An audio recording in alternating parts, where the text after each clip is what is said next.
Hi, everyone, and welcome back to a Criminally Basic podcast. My name is Megan. And I'm Hannah.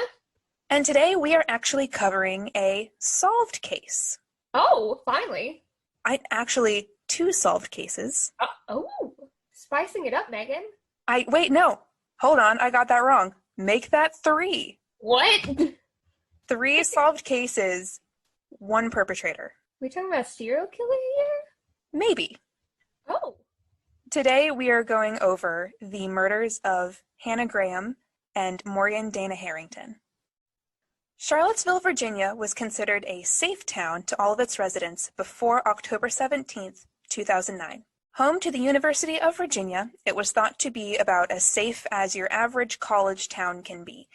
However, that day, October 17th, the illusion of safety that many of us have were shattered when 20-year-old Morgan Dana Harrington went missing. Morgan was described by her family and those that knew her as a very bright, loving person. According to the website that her family created, called findmorgan.com, she brought so much light and joy to those around her. So, when she and a few of her friends made plans to go to a Metallica concert at the John Paul Jones Arena at the University of Virginia, her family thought she was just going to have a normal, fun night out with her friends, as she always did. According to TrueCaseFiles.com, during the opening act, she got up to go use the restroom. Time passed, and I couldn't find exactly how many minutes had gone by, but eventually her friends called her because they became concerned.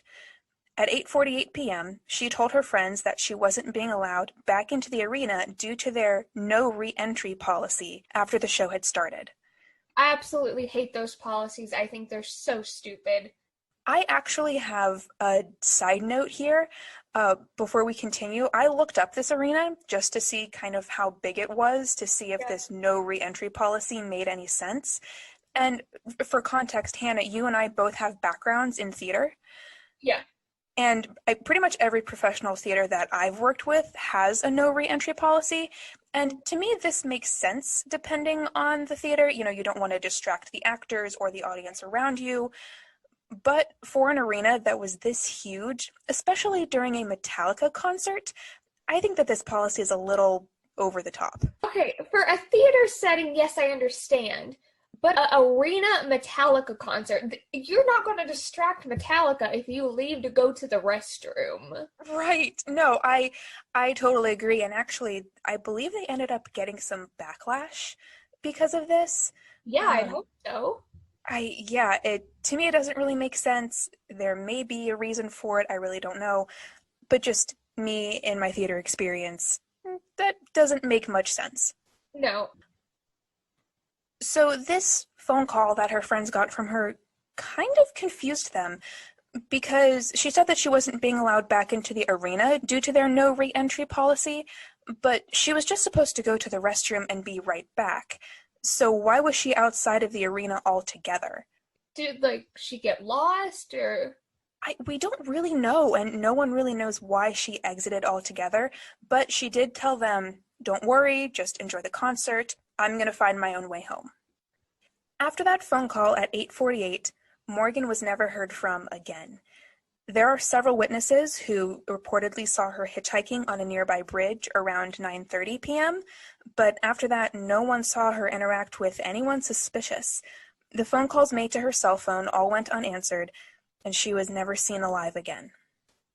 Morgan's family did everything they could to help get their daughter's story in the news, in the hopes that someone might know where she was and bring her home. But unfortunately, that would never happen. On January 26, 2010, her remains were discovered by a farmer in a field about 10 miles from the arena.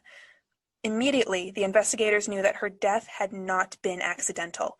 Though her remains were primarily skeletal, based on the amount of time that she'd been out in the elements, law enforcement knew that there was no way her death had been accidental. How long was this again? I'm so sorry. You said 2009 to 2010? So she went missing on October 17th, 2009, and her remains were found January 26th, 2010. Okay, so a few months. Yes. Her mother, Jill, actually said in an interview, which, side note, I've paraphrased this quote a little bit just for the sake of clarity, quote, I can't get into too much detail, but it is very apparent from seeing Morgan's remains. She was killed in a way that was brutal enough to fracture her bones. That is a lot of force." End quote. That is a lot of force. Oh my God. Yes, she had multiple fractures, and police and investigators, just from taking a look at it, determined there's absolutely no way that this could have Been just, an accident. yes, this could not have been an accident. It couldn't have been post-mortem injuries due to being out in the elements. It was definitely a homicide. So they set to work trying to figure out who had taken this bright, beautiful life away from the earth.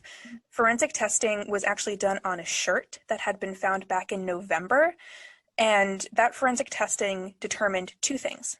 One, that the shirt found did belong to Morgan, and Okay. two, there was DNA evidence on that shirt that linked her murder to another assault case that had occurred in Fairfax, Virginia back in 2005.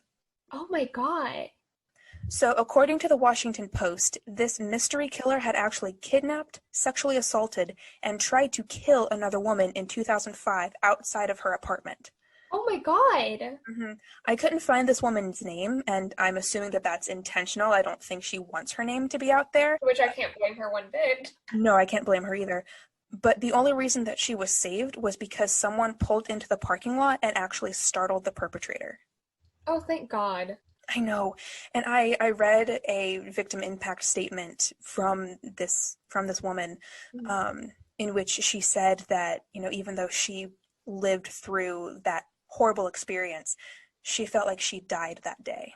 Oh, that's terrible. Like, there's no other words to put it. That's horrific.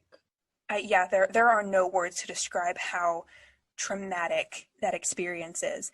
And actually, it was this woman's case who really ended up bringing this man to justice, but we'll find that out later. Okay. The aftermath of Morgan's death sent shockwaves through the community and reinvigorated the efforts to find who had done this to her. Crime Stoppers actually offered a $100,000 reward, and actually Metallica came out and added an additional $50,000 for any information that led to a conviction. Okay, that's what I was about to ask, because I'm like, those names sound familiar, and then you mentioned Metallica, and I was about to be like, was that the one Metallica offered money for? Yes, it Okay. was.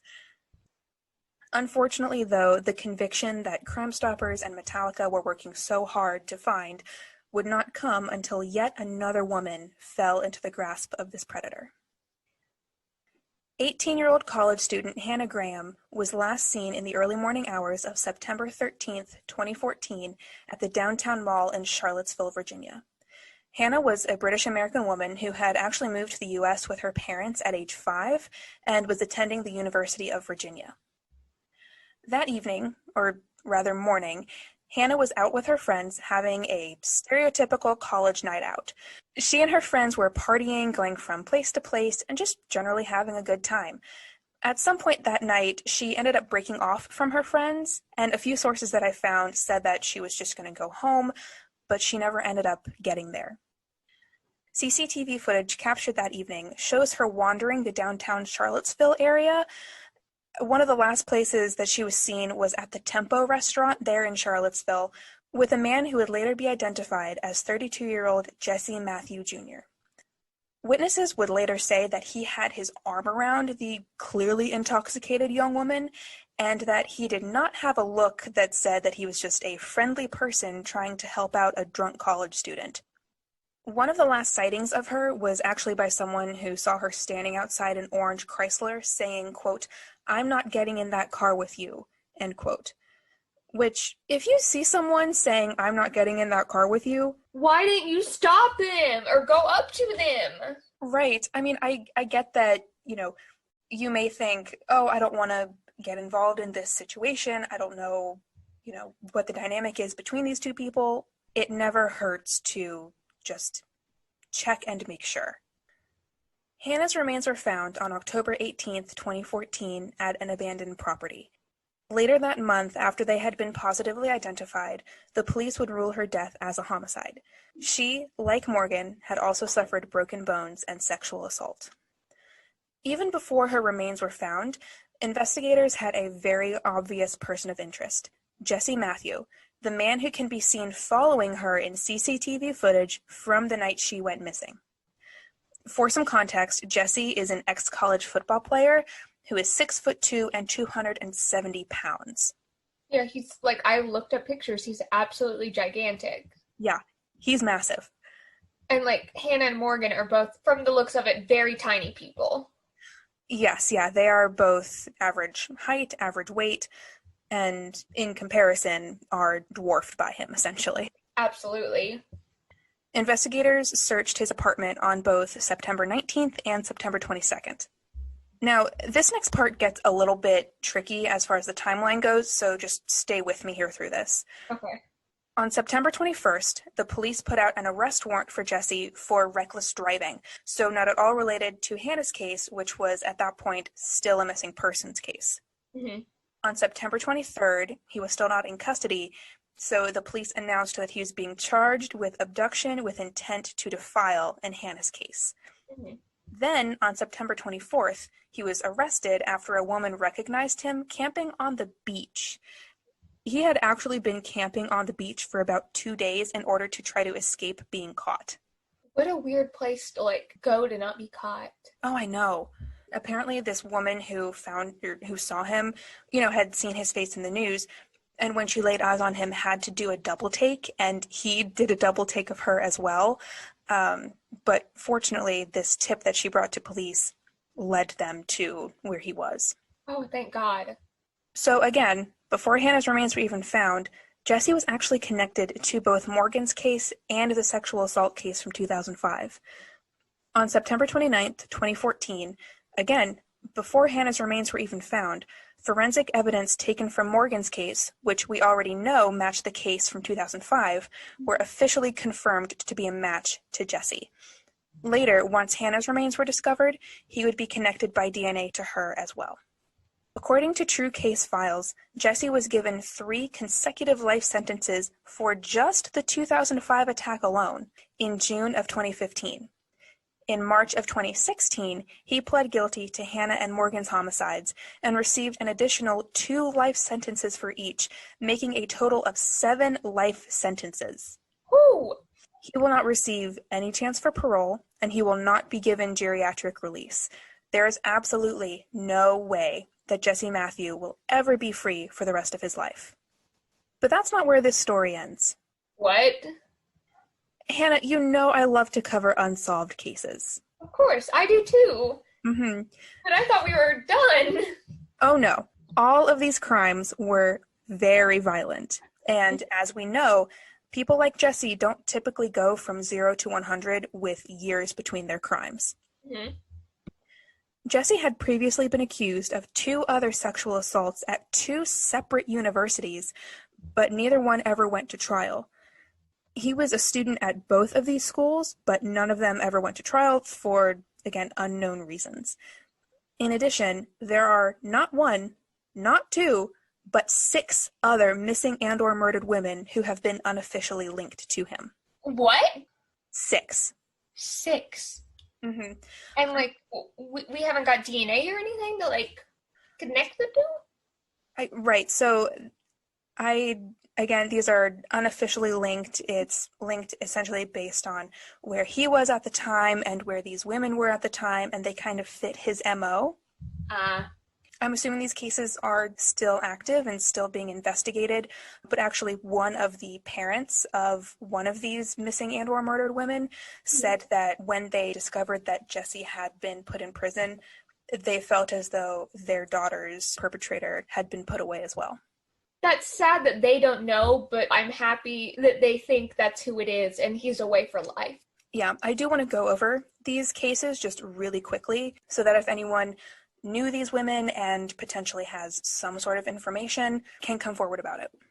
So first is Letitia Lamone Brooks, who was 20 years old and last seen on August 29th, 2002.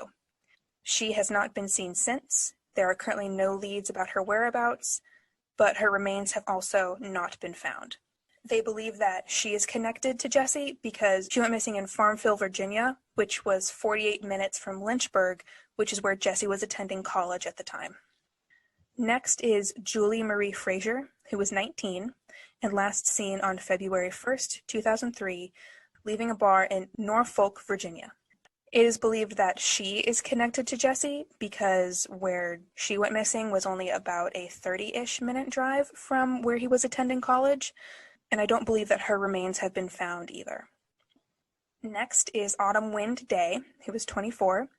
She was last seen at 4:30 p.m. on July 24th, 2003, in Newport News, Virginia, and she was last seen with a black male that people believe to have been Jesse. Her body has also never been recovered, but it is definitely believed that foul play was involved in her disappearance. Sophia Rivera was 31 years old, who was last seen on November 7th, 2003, at her home in Newport News, Virginia. No one has seen her since. She did have children, unfortunately. Oh. Her children were living with her parents at the time, and reportedly her family does not believe that she is still alive. It's so sad, like for her family, her kids, all of them. The reason that they don't believe she's alive is because they say that she would never go this long without contacting her kids. Yeah. Shelley Carson was 18 when she was last seen leaving her home. Her body was found on August 14th, 2015, and it was brutally beaten to death in Virginia Beach. Oh. This was so unbelievably sad. She was beaten so badly that her parents had to identify her based off of her shoes. What? There was no part of her that was recognizable. Like, that's when dental records can't even be used. Right. She was actually the victim whose parents said that once Jesse was put away for Hannah and Morgan's cases, that he felt that his daughter's murderer had been put away. Oh my God. The last woman who is believed to be connected to Jesse is 23-year-old Cassandra Morton. She was last seen in Park Avenue in Lynchburg on October 10th, 2009. 4 days later, her family reported her missing, and 48 days later, her body was found on Candler's Mountain near Camp Hideaway, which is a retreat that is actually owned by the president of Liberty University. The way that she was found actually is a little bit different than how previous victims were found. She was found buried in a shallow grave. Oh. Which typically the bodies of his victims had been just left in the open, albeit in a place that was out of the way. Mm-hmm. Unfortunately, there was no DNA evidence that had been recovered. She did reportedly dabble with drugs, and she was a mother of 2 children. She had been checked into a rehab facility 2 days after she went missing, reportedly, but that has actually not been confirmed. And foul play definitely seems extremely likely, according to the investigators who looked into her case. Yeah, absolutely. Oh my God. That seems like it. While 3 women got their justice, there are still countless other young women and their families out there who are waiting for justice. If you, by any chance, know anything about the cases of the 6 women who I mentioned at the end, please call it in to your local law enforcement so that they and their families can get the justice that they deserve. Thank you for listening to A Criminally Basic Podcast. If you want to find more, you can find us at A Criminally Basic Podcast on Instagram and Twitter. And you can check out our sources as well as photos on our website, acriminallybasicpodcast.podbean.com. Thank you so much for listening, and we'll see you next week.